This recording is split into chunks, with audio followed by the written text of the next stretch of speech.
Do you ever feel like that book on your TBR that you've been avoiding? You sit there on the shelf. Your story isn't read. You're neglected. No one wants to hold you. And no one wants to know you. Yeah, no. Me either. What up?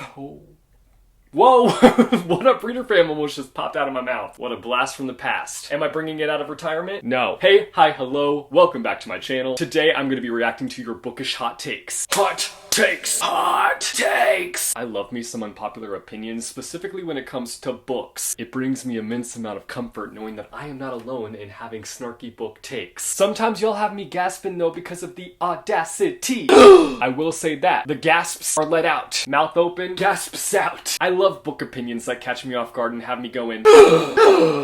My favorite is when I get one that I strongly disagree with, but the take is subjective, so I stay kind of neutral because it's subjective, but I still feel the burn! Throw that salt in my wound! I went over on my Instagram, at jessethereader if you want to follow me, asked you guys to submit your bookish hot takes, and today I'm going to be seeing if I agree or disagree with them. Which side will I end up on? I already glanced at a few and some of them had me going.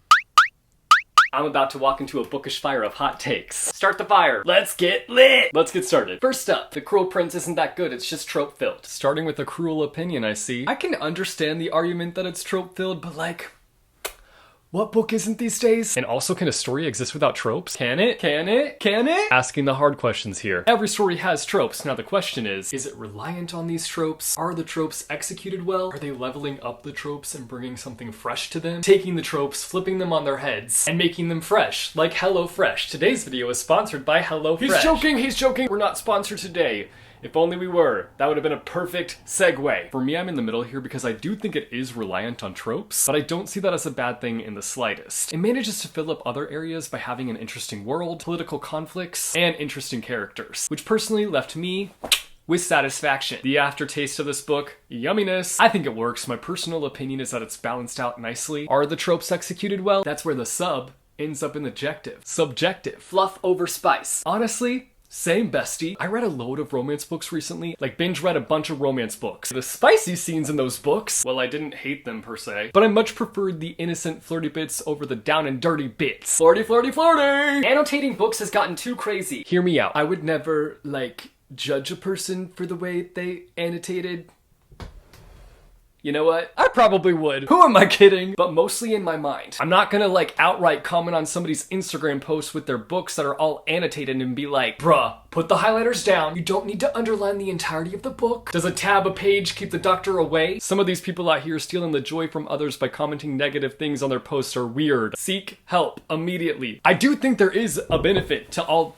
My chair is so squeaky. I'm so sorry. I'm not farting, it's the chair. I actually need to change chairs when I film, because this one is just not doing it. I do think there is a benefit to all the highlight and underlining, because it feels like the people that are doing it are actually taking the time to let the words sink in as they're reading the book. It forces that person to take their time throughout that book instead of reading it at 4 times speed, and yet sometimes I'm still a judgy pants in my mind being like, what are we achieving by underlining and highlighting every single line on every single page? At what point do we realize we're only doing this because it looks pretty, and not because the words have impacted us in some kind of way? I hate long books. Honestly, I've been falling into that camp lately. I don't know if I can call myself like a hardcore big book hater, because I don't think that I am. Like, I still reach for big books. I still gravitate towards them. I still end up reading them. But the thing is, the long books that I've been reading as of late have felt unnecessarily long. Like, it's been a minute since I've read a big book and left it being like, ah yes, that needed to be 700 pages. Every single page in this book injected my heart with goodness. If it would have been 100 pages more, I would have loved it 100 times more. Please do recommend me some books down below in the comments that you feel are necessarily long. I just feel like my time is precious, and if I'm being impacted by books that are 350 pages to 450 pages, and I'm not getting that same impact from books that are like 600 to 800 pages long, which team do you think I'm gonna end up on? I'll be rooting for the big book downfall. Books that look well read, from broken spines to annotations and so on, are Gorgeous by Taylor Swift. Yes,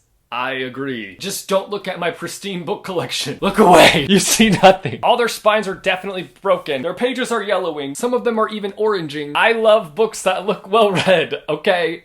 I do. My book collection just does not reflect that. The Song of Achilles is not as sad as everybody says it is. Woo, now that's a take if I ever saw one. Now, I haven't read this book and I always said I wouldn't read it because it just doesn't intrigue me personally. But why does this take have me wanting to read it? I'm not sure what that says about me, but I don't think I like it. Give me a shady take and it'll make me pick up a book I've been avoiding. All I ever hear about that book is that it's heartbreaking and devastating and has ruined many a reader's life. And someone saying it's not that sad has me very curious. What lane would I end up in? Devastated or underwhelmed by the lack of sadness? Don't do it, Jesse, don't do it! Divergent is better than the Hunger Games. Now that is a hot take if I've ever seen one. Low-key, you've left me speechless. What am I even supposed to say to that? To each their own. I can't say that I personally agree, especially comparing them in their full form as trilogies. In my opinion, Divergent ain't got nothing on the Hunger Games. Divergent and Hunger Games on their own going head to head, there might be an argument there. I personally use the word might loosely here. I still think the Hunger Games eats up Divergent in all areas. Throw them in a Hunger Games of their own and we'll see what happens. Spoiler alert, Hunger Games destroys Divergent. I'm not even a Divergent hater. I love Divergent. I just love the Hunger Games more. Bible pages feel better than regular pages. Oof! Hard disagree. Well, okay, they might feel good. Wouldn't mind rubbing my hands all over them, giving them a massage, skin to paper. Feels great. Not that I give my books massages often or anything. That'd be weird. But when it comes to reading with the actual Bible pages, no. Every time I go to flip that page, I struggle. I have a hard time. And when I'm reading, the last thing I want to do is have a hard time. I want to be able to flip. I'd rather get a splinter on all my fingers than have to deal with flipping those pages. Actually, that'd make it even more difficult to flip pages, so no, I wouldn't. It's hard to find a well-written romance book these days. That's interesting that you say that, because I feel like I've read a lot of romance books recently that have felt very well-written, like The Dead Romantics, Book Lovers, The Bromance Book Club, The Love Con, banger after banger after banger after banger. Mind you, I am still pretty new to the genre. I'm a romance reader noob. And I also typically go into different genres with different mindsets as to what I'm probably going to be getting. And sometimes the writing style, I'm not saying this about all romance books, but from my experience, it's always been like super fluffy and fun. That's what I expect to get with a romance book. That's typically what I expect when I dive in, but again, we are at a place where adjective, sitting in a tree, stumping Jesse, stinging like a bee. What? Okay. Hardbacks make it impossible to read the book. It doesn't bend. I hear you and I raise you with the, why does it need to bend? Y'all are the ones out here forcing them into yoga positions. They didn't ask to be treated that way. What if somebody took you and bent your body like that? Huh? All jokes aside, I do love holding my paperbacks like this sometimes. This is one of my favorite ways to hold my paperbacks, but I am a hardback lover. And I just don't find it hard to read back and forth like this. You just hold it like this, and then you hold it like this. And you just do that back and forth, you know? It's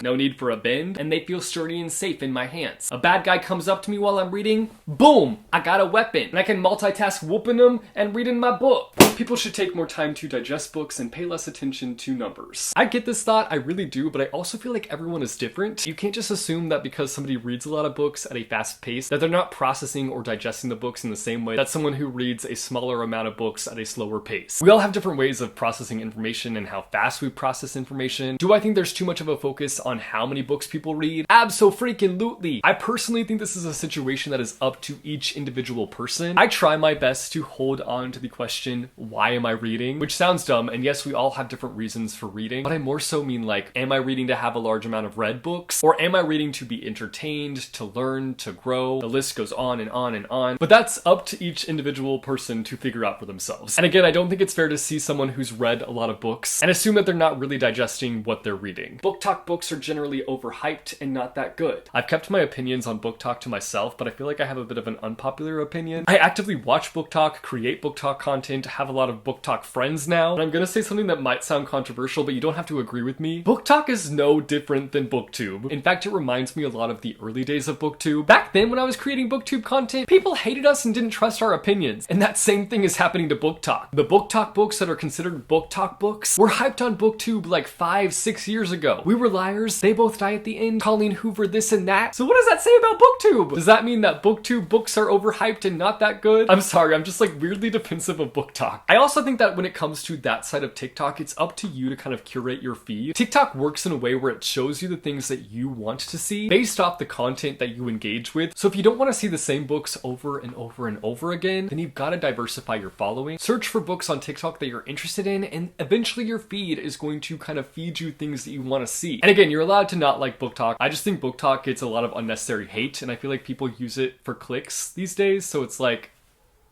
I don't know. I just feel weird about it. Taylor Jenkins Reid is overrated. Ooh, is it Taylor Jenkins Reid turn to have everybody turn on her? I've only read 2 of her books, Evelyn Hugo and then Daisy Jones and the Six, and I liked both books. I will say that Daisy Jones felt a little bit on the lazy side. Is that controversial? Maybe, but that book relies on the audiobook, relies on the voice narrators to bring life to the story. Without the voice actors, that book would have been stale. I said what I said, and I stand by it. I think the thing that appeals to me the most with her books is the realness factor that comes into play. She's really fantastic with her character work and molding them in a way that just feel very real. Obviously, this take is very subjective though. You're valid in feeling that way. I do want to talk about something though that I've noticed recently, and I just want to say first off that I think there is a lot of valid criticism on Taylor Jenkins Reid's work, and we should be talking about that and dissecting that for sure. 100%. I'm always down for that. But I do feel really weird about the fact that all these authors that have kind of gained this mass popularity and who have had people then just suddenly turn their backs on them are all women. It feels really weird to me. It's very rare that you see this super popular male author have everybody turn their backs on them. I just find it weird that it's always women getting these smear campaigns. It just feels like misogyny. Funko Pops is the superior bookshelf decoration. This actually is a hot take. I feel like I've seen so much Funko Pop hate lately because they're just not aesthetic enough, I guess, and to that I say, boring. Funko Pops are cute for the most part. Sometimes I look into their eyes and get a little scared. But I will ride at dawn for them, go to war for them, sacrifice my firstborn for them.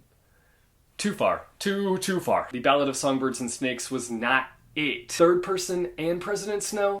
I still stand by the fact that if we were going to get a Hunger Games spin-off, it should have followed Hey Mitch. Will I be watching the movie when it drops? Absolutely. I'm hoping that the movie ends up being a little bit better than the book. Enemies to Lovers has gotten predictable and boring. True! I've been talking about this at lengths lately, how marketing a book based on its tropes is the worst thing you can do for a book. At least for me. I shouldn't speak on the masses, but it ruins everything. It sucks the surprise out of a book. Boring. Who wants to go into a book already knowing the tea? Please save the tea. Let me get tucked into the pages of the book and then give me the tea. It's okay to have Mismatch Series editions, even if they're in different languages. Listen, you're not wrong, but I come back at you with, it's okay to have series be matched. What about that? Hit you with my Uno reverse card. Publishing needs to stop marketing every YA book as a spicy romance. Yeah, it's just weird at this point, especially when there are grown adults being like, oh my god, this YA book is so spicy. Oh my god, it's so hot and steamy. Oh my god, make out already.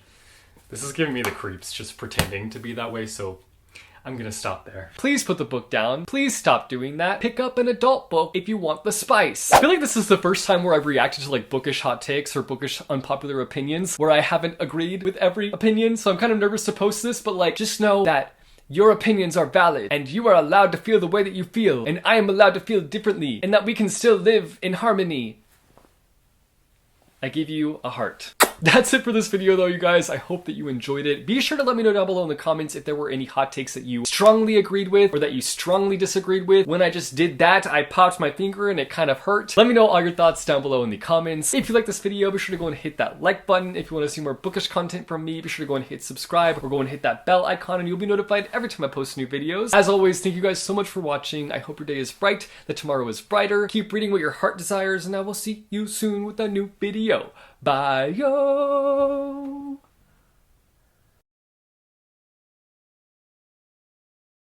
I led a road.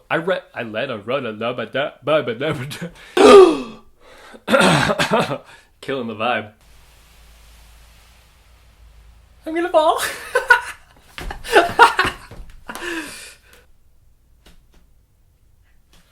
Oh, I bet that was really ugly.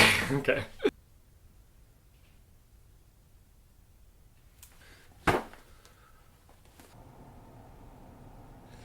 Take several seats.